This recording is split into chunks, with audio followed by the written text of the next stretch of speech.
इसके चैनल को सब्सक्राइब कर लीजिए, नहीं तो तब तक हमें नहीं छोड़ेगा ये। तो ढेर सारा प्यार दीजिए और सब्सक्राइब कर लीजिए। माई हो बुझाबू तो माई के दरदिया, पुतवे में बसेला परानवा।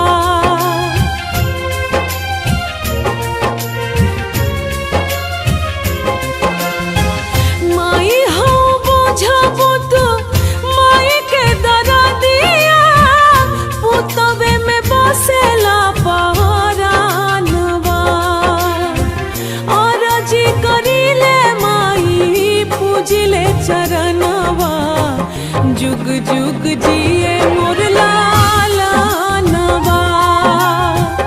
और जी करीले माई पूजिले चरणवा, जुग जुग जिए मोर लालनवा।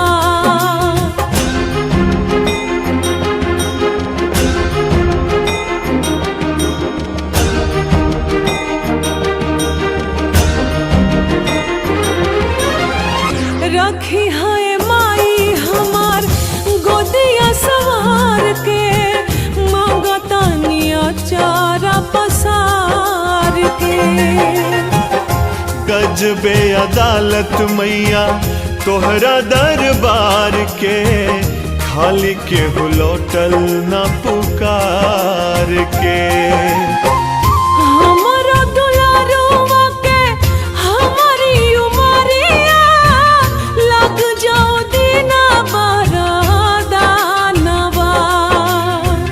और जी करीले माई पूजिले चरणवा, जुग जुग जिए मोर लालनवा। और जी करीले माई पूजिले चरणवा, जुग जुग जिए मोर लालनवा।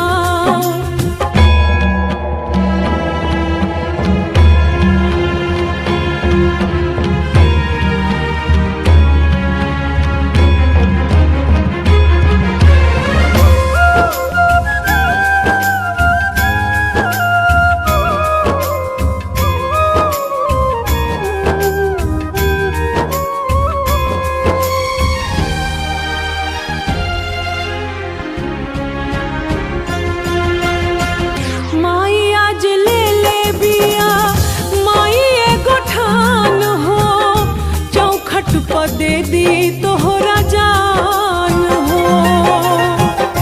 बुझे न पावे मैया कुल के दियनवा, इतने तू करो एहसान हो। भिखिया मांगे आजो माई दुखिया रिया, झर झर झरेला नयनवा। और जी करीले माई पूजिले चरणवा, जुग जुग जिए मोर लालनवा। और जी करीले माई पूजिले चरणवा, जुग जुग जिए मोर लालनवा। हम आप सबसे यह विनती करब कि आप लोग इस चैनल के प्यार दही जा, दुलार दही जा, आशीर्वाद दही जा, सर्च करी जा और सब्सक्राइब जरूर करी जा।